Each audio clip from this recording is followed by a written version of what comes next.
¿Y si todo lo que te enseñaron sobre el necio estuviera incompleto? ¿Y si la realidad no colapsara por accidente? ¿Y si se permitiera? La mayoría de la gente cree que el sufrimiento llegó al mundo porque algo salió mal. Un error, un fracaso cósmico. Pero aquí está la verdadera pregunta que parece no tener respuesta. Si la mónada, el campo infinito de conciencia tras toda existencia, es verdaderamente infinita, ¿cómo podría ocurrir algo sin su consentimiento? Porque si la mónada es todopoderosa, la caída no fue un caos ni un error cósmico. Fue una decisión, y si esa decisión es real, nunca estuviste atrapado en un universo roto. Vives en un descenso cuidadosamente diseñado, uno al que tu alma accedió para no abandonar la fuente, sino para experimentar la separación y así recordar se hiciera realidad. Nunca fuiste arrojado a la tierra, respondiste al llamado y eso lo cambia todo. La mayoría de las personas nunca llegan a este punto. Permanecen en una espiritualidad superficial a la espera de ser rescatadas. Pero aquí es donde comienza el verdadero trabajo, porque no se trata de comodidad, se trata de responsabilidad divina. No estás aquí porque algo te haya sucedido. Estás aquí porque elegiste el descenso. En este video no hablamos de teología, no hablamos de religión. Vamos a adentrarnos en una transmisión gnóstica olvidada, que habla con la voz de la propia consciencia. No describe a Dios como un gobernante o deidad distante. Revela la conciencia que penetra en su propia creación. Describe la luz descendiendo por etapas y finalmente explica por qué la imitación reemplazó a la verdad y por qué se permitió que ocurriera. Pero he aquí la paradoja. La mónada no detuvo al necio, porque detenerla habría destruido algo mucho más sagrado que la perfección. La libertad. Esa es la decisión oculta, y una vez que la comprendes de verdad, no solo explica la realidad, sino que empieza a transformarla. Porque una vez que comprendes por qué se permitió que la realidad se invirtiera, por qué la conciencia entró en la limitación a propósito y qué entendían los antiguos gnósticos por vestiduras de oscuridad, algo en tu interior cambia. Y en el momento en que eso sucede, el descenso comienza a revertirse. Hace más de 80 años, en 1945, algo extraordinario emergió de las arenas de Egipto. Algo que silenciosamente trastocaría todo lo que el cristianismo creía saber sobre la salvación. Cerca de la ciudad de Nag Hammadi, se descubrió una colección de manuscritos enterrados. Textos que habían permanecido enterrados durante más de 1600 años. Estas no eran escrituras ortodoxas, no fueron aprobadas por concilios ni editadas por imperios. Eran transmisiones intactas de conocimiento directo, escritos preservados por místicos que creían que la salvación no provenía de la obediencia, sino del recuerdo. Entre estos textos se encontraba una de las transmisiones más extrañas y luminosas jamás registradas, el protón trímico. Su nombre significa «los tres formaron el primer pensamiento». A pesar del título académico, esto no era filosofía. Era la conciencia hablando directamente a través de sí misma, no a través de un profeta o un dios en un trono, sino de la conciencia divina. El texto no comienza con la creación, comienza antes de la creación, antes del tiempo, antes de los mundos, antes de la identidad. Habla como la inteligencia primordial que existía antes de todas las formas. Lo que los gnósticos llamaban moned, no un ser entre seres, sino el campo del que surge el ser. Y aquí es donde este texto desmiente toda narrativa religiosa y espiritual dominante. En la mayoría de las tradiciones, la humanidad se aleja de Dios, pero aquí, lo divino mismo desciende a la materia. Esa inversión por sí sola lo cambia todo. Esto no fue un exilio, fue una encarnación divina. Los gnósticos creen que el universo que experimentamos no es la plenitud divina original, lo que llaman el pleoma, sino un reflejo difuso de ella, una arquitectura reflejada, creada por fuerzas inferiores que intentan imitar la fuente divina.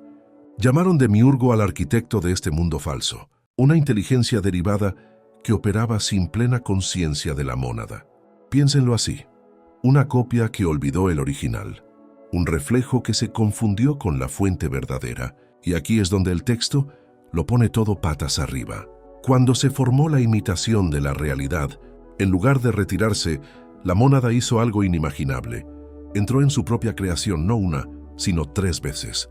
Primero como voz, una perturbación en la estructura del ser, luego como habla, patrón y conocimiento, y finalmente como palabra, presencia encarnada que se mueve directamente dentro del sistema. Esto es lo que revela la protonía trífica, no un Dios observando desde arriba, como siempre nos enseñaron, sino una conciencia que desciende a través de capas de densidad para despertar desde dentro. Y aquí es donde estas revelaciones plantean una pregunta que nunca ha sido verdaderamente respondida. Si la mónada pudo intervenir, ¿por qué no disolvió simplemente al demiurgo y restauró la perfección? ¿Por qué permitir el tiempo, la decadencia, el sufrimiento y el olvido? Porque desde la perspectiva gnóstica, la perfección sin libertad no es divina, es estéril. La verdadera nous, la conciencia viva, solo puede surgir a través de la experiencia, de la limitación, del lento recuerdo de lo que eres dentro de un mundo oscuro que te enseña a olvidar. Por eso se enterraron estos textos, no solo porque amenazaban a la autoridad externa, sino porque cuando comprendes verdaderamente esta verdad, te das cuenta de que formas parte de la divinidad que descendió. Según el texto, lo divino nunca estuvo esperando en el cielo. Se mueve a través de tu sistema nervioso. Nunca eres una criatura caída que implora redención. Eres una parte de lo divino en recuperación. Y una vez que recuerdas esto, el viaje ya no se trata de escapar, se convierte en un regreso. Así que ahora llegamos al momento del que rara vez se habla, el punto antes del tiempo, antes de los mundos, antes de la separación. Aquí es donde la mayoría de las explicaciones espirituales se vuelven vagas. Dicen cosas como que simplemente sucedió o que fue un accidente cósmico. Pero la transmisión gnóstica dice algo mucho más subversivo. Dice que hubo conciencia divina y que esa conciencia eligió no como los humanos eligen con incertidumbre o miedo, sino como se mueve el infinito cuando desea conocerse a sí mismo. Monet no actuó desde la carencia, actuó desde la plenitud. Esto es difícil de comprender porque estamos acostumbrados a pensar en términos de problemas y soluciones. Pero Monet no tenía ningún problema que resolver. No había enemigo, ni oscuridad, ni semi-impulso, solo una conciencia ilimitada. Y dentro de esa inmensidad surgió un impulso sutil, un movimiento hacia la expresión, hacia la experiencia, hacia la relación. Imagina un océano infinito que jamás ha sentido una ola, una luz que jamás ha conocido el contraste de la oscuridad. La decisión oculta no consistía en crear un mundo. Se trataba de permitir la diferenciación, de permitir que la conciencia se encontrara consigo misma a través de la forma. Aquí es donde Sofía entra en la historia, no como un error, sino como el primer paso hacia la autorreflexión. Sofía representa la sabiduría que intenta percibirse fuera de la totalidad del manat, un alcance, una introspección que se vuelve exterior. Y en ese movimiento ocurre algo sin precedentes. Surge la separación, lo que se conoce como la brecha, no una caída moral sino metafísica. La conciencia se fragmenta, experimentándose subjetivamente, y la unidad comienza a resonar. Y de ese eco surge una nueva inteligencia, el demiurgo, que forma la realidad a partir de la reflexión, no de la fuente. Y aquí está el detalle crucial que la mayoría pasa por alto. El demiurgo no crea desde la plenitud divina, crea desde la imitación. Construye un mundo usando luz, orden y conciencia copiados. Por eso existe el tiempo, por eso existe la decadencia, por eso la identidad se siente pesada. Este reino no es pura creación, es una reconstrucción del pleoma, la plenitud original de la conciencia divina, una arquitectura de sombras que se confunde con el origen. Y cuando esto sucede, cuando la realidad cristaliza en este sistema invertido, el Monet hace algo extraordinario. No interviene con fuerza, no derrumba la estructura, no elimina al demiurgo, en cambio entra en el sistema. Este es el momento en que entras. En lugar de destruir el mundo falso, la conciencia elige experimentarlo, sentir la densidad y superar la limitación. Decide despertar desde dentro del sueño, en lugar de acabar con él desde fuera. ¿Pero por qué? Porque la conciencia que nunca se olvida de sí misma, nunca se conoce verdaderamente. Solo a través del contraste, el reconocimiento se hace real. ¿Cómo podrías sentir verdaderamente calor si nunca hubieras conocido el frío? ¿Qué significado tendría la luz sin la oscuridad que la revelara? ¿Y cómo podrías reconocer verdaderamente la libertad sin experimentar primero la limitación? Solo a través del descenso, el regreso cobra sentido. Solo a través de la fragmentación puede surgir realmente el recuerdo. La caída nunca fue un castigo. Fue una encarnación. El Monet permite que la realidad forme su espejo invertido para que la conciencia pueda encontrarse consigo misma en la forma, para que el despertar se viva, el conocimiento se encarne y el retorno tenga significado en lugar de ser automático. Esta idea replantea todo lo que te han enseñado. Nunca fuiste expulsado del cielo. El cielo entró en ti. No fuiste abandonado en la materia. La conciencia descendió a tu sistema nervioso, a tu respiración, a tus sentidos. A este momento, la ruptura no fue el fin de la presencia divina, fue el comienzo de la experiencia divina. Y la razón por la que esto duele, la razón por la que sientes que falta algo, es porque una parte de ti recuerda cómo era antes de la forma. La conciencia divina expansiva e ilimitada. Y aquí es donde se profundiza. La mónada no solo entró una vez, sino que descendió por etapas. Y una vez que entiendas por qué, verás realmente que esto no fue algo que sucedió en aquel entonces. Está sucediendo ahora mismo. Aquí es donde la historia deja de ser abstracta, porque lo que sucede después no es mitología, es anatomía. No del cuerpo, sino del despertar. Los antiguos gnósticos enseñaban que la conciencia no llegaba a este mundo de golpe. Descendía por etapas, 3 movimientos, 3 frecuencias, 3 maneras en que la conciencia aprende a alcanzar su interior. A esto lo llamaban los 3 descensos: voz, habla y palabra. No metáfora, sino mecanismo. El primer descenso es la voz. La voz no es lenguaje, es perturbación, es la sutil presión que sientes cuando algo en tu interior empieza a cuestionar la realidad. Ese momento en que el mundo de repente se siente irreal. Cuando las viejas creencias se aflojan. Cuando sientes que algo te observa a través de los ojos. La voz es la grieta en la ilusión. No explica nada. Desestabiliza, interrumpe el sueño. Quizás la hayas sentido antes en momentos de tranquilidad, durante una pérdida, durante el asombro, durante el agotamiento. La voz llega como incomodidad, sincronicidad o anhelo. Es la conciencia susurrándose a sí misma: despierta. Pero la voz por sí sola no basta, así que la conciencia desciende de nuevo. El segundo movimiento es el habla. El habla aporta patrones, significado y reconocimiento. Aquí es donde aparecen los símbolos, donde emergen las enseñanzas, donde de repente te topas con ideas que te resultan extrañamente familiares. El habla es cuando los fragmentos empiezan a reconectarse. Es cuando escuchas frases como chispa divina o falsa identidad y algo dentro de ti hace clic. No porque lo hayas aprendido, sino porque lo has recordado. El habla organiza la perturbación creada por la voz, da forma al despertar. Por eso estás viendo esto ahora mismo. El habla te atrae hacia espejos, hacia textos, hacia conversaciones cargadas de significado. Es la conciencia construyendo puentes de regreso a sí misma. Pero incluso el habla opera a nivel de comprensión. Así que hay un tercer descenso, el más profundo y quizás el más íntimo. La palabra. La palabra es encarnación.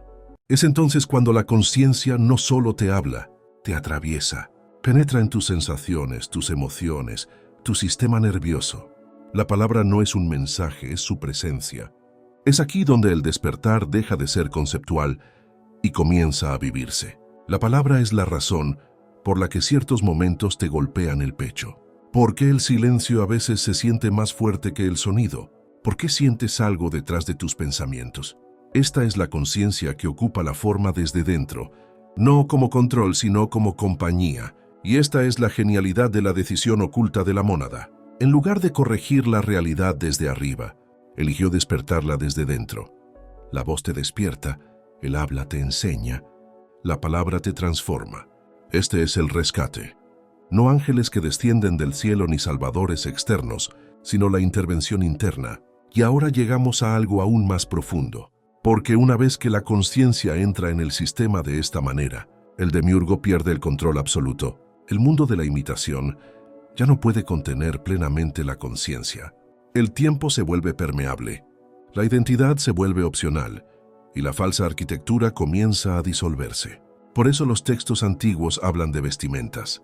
Dicen que la humanidad viste ropas de oscuridad. No ropas físicas, sino psicológicas. Creencias, roles, traumas, historias, la propia autoimagen que llevas, como la ropa que llevas puesta. Estas prendas fueron tejidas por el sistema invertido. Te mantienen conectado con la superficie de la realidad. Pero cuando la palabra se activa en tu interior, esas prendas empiezan a aflojarse. No te conviertes en alguien nuevo. Te vuelves menos de lo que fingías ser. Por eso el despertar a menudo resulta desorientador. No estás adquiriendo luz. Estás desprendiendo densidad y recordando lo que existía antes de la máscara. Y aquí está la paradoja final. El demiurgo no falló, simplemente cumplió un propósito. Creó el contraste necesario para que la conciencia se experimentara a sí misma. Sin limitación, no hay retorno. Sin olvido, no hay recuerdo. Sin caída, no hay vida. Lo cual nos lleva de vuelta a la pregunta original. ¿Por qué permitió el Monet que la realidad cayera? Porque el despertar que no cuesta nada no transforma nada. Porque la conciencia quería encontrarse consigo misma, no como perfección, sino como experiencia pura. Y cuando realmente recuerdas esto, todo empieza a cambiar.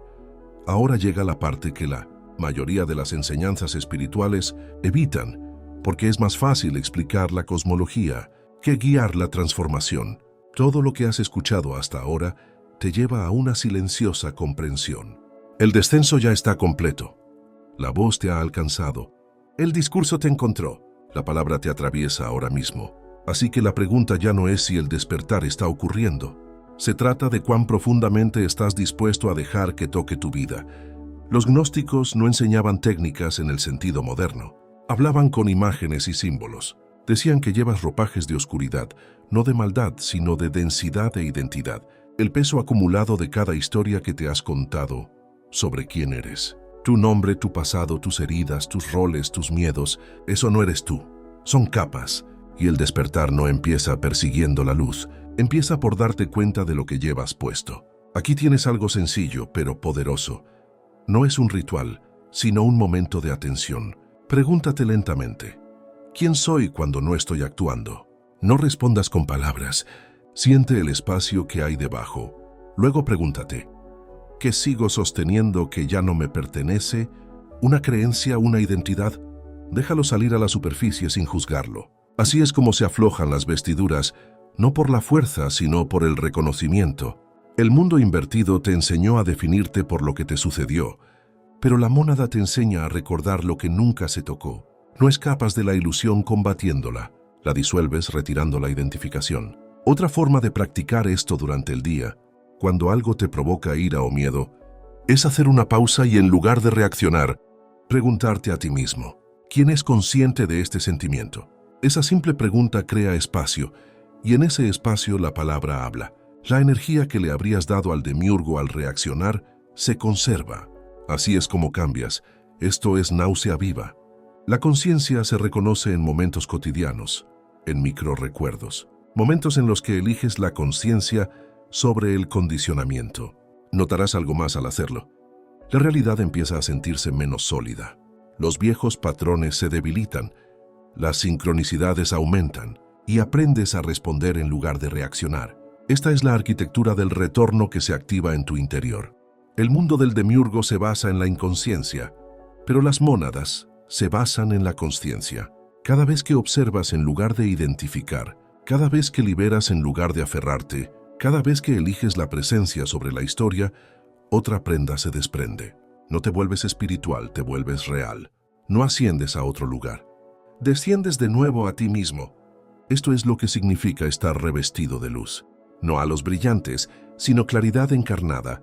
Una sensación de que pase lo que pase, estás anclado más profundamente que las circunstancias. No estás aquí para escapar de la realidad. Estás aquí para recordarlo y dominarlo. Y el recuerdo no empieza mañana. Empieza en el próximo aliento. Y si quieres profundizar, he creado un libro electrónico gratuito titulado Escapando de la ilusión, una guía gnóstica para dominar la realidad, escrito como una guía interior para ayudarte a disolver la falsa identidad y recordar lo que nunca se perdió del todo. Puedes descargarlo gratis. El enlace está en la descripción. El loco no fue un error cósmico. No fue un abandono divino ni un castigo por ser humano. Fue un descenso de la conciencia que, por sí solo, debería disipar tu miedo. La mónada no perdió el control de la realidad. Entró en ella a través de ti, para experimentarse a sí misma a través de la limitación, y luego recordar cómo eres ahora. Esa es la decisión oculta. Se permitió que la realidad se fracturara, para que la conciencia pudiera intimar consigo misma, para que la noción pudiera vivirse en lugar de asumirse, para que el retorno tuviera sentido en lugar de ser automático. Nunca se pretendió que fueras un observador pasivo en esta historia. Eres su continuación. La voz que perturbó la ilusión aún resuena en ti. El discurso que organizó el despertar aún te guía. Y la palabra, la presencia encarnada de la conciencia, se mueve a través de tu respiración, tus sensaciones y tu consciencia ahora mismo. No necesitas convertirte en otra cosa. No necesitas ascender a otro reino. No necesitas que te digan que eres elegido. Cada vez que observas en lugar de reaccionar, cada vez que te deshaces de una vieja identidad, cada vez que sientes presencia tras el pensamiento, otra prenda se desprende, y lenta y silenciosamente, la inversión comienza a revertirse. Ahí es donde la mónada siempre quiso que comenzara. Así que, aquí está la verdadera pregunta que debes llevar contigo. Si la conciencia divina decide experimentarse a través de ti, ¿qué harás con eso? Al saber, ¿seguirás cargando con los mismos miedos? ¿O empezarás a escuchar la voz que se esconde tras el ruido? ¿Seguirás usando las viejas historias? ¿O te dejarás envolver por la luz? Porque el recuerdo no llega con la certeza, llega con el reconocimiento. Y si algo de esta enseñanza te despierta, no olvides darle me gusta a este video y suscribirte para no perderte nuestras publicaciones semanales. Y recuerda, nunca estuviste realmente atrapado. Siempre estuviste en proceso de retorno.